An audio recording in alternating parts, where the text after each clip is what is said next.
त्यानंतर हा पेशंट इकडे 33 वर्षाचा मुलगा आहे. त्याला इकडे आणलं गेलं. त्याला दोन्ही पायांना फ्रॅक्चर होतं. एका पायाला मांडीच्या हाडाला आणि एका पायाला पायाच्या लोअर लिप खाली, पायाच्या खाली, गुडघ्याच्या खाली फ्रॅक्चर होतं आणि लेफ्ट हँडला दोन्ही हाडं फ्रॅक्चर होतं.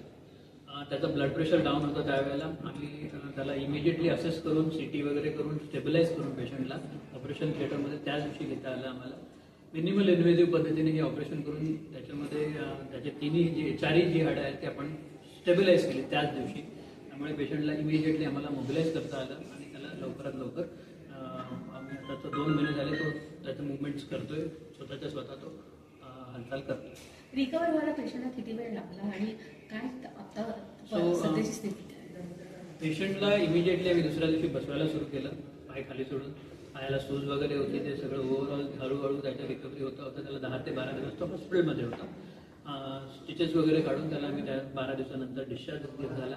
तो स्वतःहून थोडासा वॉकरच्या साहाय्याने साईडला बसू शकत होता नंतर.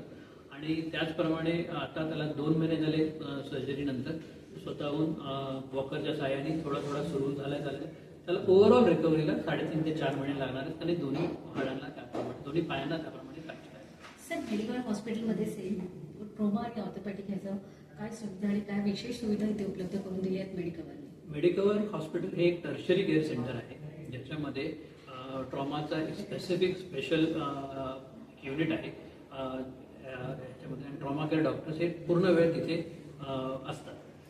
त्याचबरोबर इथे सगळ्या facilities including CT scan, MRI, X ray, sonography हे जे डायग्नोसिससाठी लागतात, त्याचबरोबर तत्पर ऑपरेशन थिएटर हे आहे. त्यामुळे जर ट्रॉमाचा कुठला एक इमिजिएटली अर्जन्सीवाला पेशंट आला तर त्याला आम्ही 10 ते 15 मिनिटात ऑपरेशन थिएटरमध्येही येऊ शकतो, एवढी इथे तत्परता आहे जर एमर्जन्सीमध्ये असेल तर. सो इथे हा ट्रॉमा केअर युनिट हे कम्प्लिटली एक वेगळं आहे, कारण हे हायवेवरती सेंटर आहे. डेफिनेटली इथे ट्रॉमा हे बऱ्यापैकी हायर आम्ही व्हॉल्यूमचा पाहतो. त्यामुळे मेडिकवरच्या हायवेला होणारे ॲक्सिडेंट त्याच्यासाठी मेडिकवर इथून ॲम्ब्युलन्स वगैरे मेडिकवर अवेलेबल करून देतं की कसं काय याबद्दल काय? सो ॲम्ब्युलन्सेस मेडिकवर हॉस्पिटलचे अवेलेबल आहेत, ते सगळीकडे अवेलेबल आहेत आणि तिकडे लवकर आहेत. बाहेर ते लवकर सगळ्या जागांवर पोहोचतातही. बाहेरच्या ज्या ॲम्ब्युलन्स, बाहेरच्या ट्रॉमाचे पेशंट येतात तेही इथे इमिजिएटली हँडल केले जातात. ज्यावेळेलाही कुणालाही मेडिकलचा एक डेडिकेटेड ॲम्ब्युलन्सचा नंबर आहे जो लोकांना माहिती आहे आणि त्या ॲम्ब्युलन्सवर त्या नंबरवर जर फोन केला तर इमिडिएटली ॲम्ब्युलन्स ही डेफिनेटली मेडिकल हॉस्पिटल प्रोव्हाइड करतो. ॲक्सिडेंट झाल्याच्या नंतरची नागरिकांनी घ्यायची काळजी कोणती आहे? सो ॲक्सिडेंट झाल्यानंतर बेसिकली ज्यावेळेला आपण कुठलाही गुड समॅरिटन आम्ही जे म्हणतो, त्यावेळेला लोकांना मदत आपण करतो.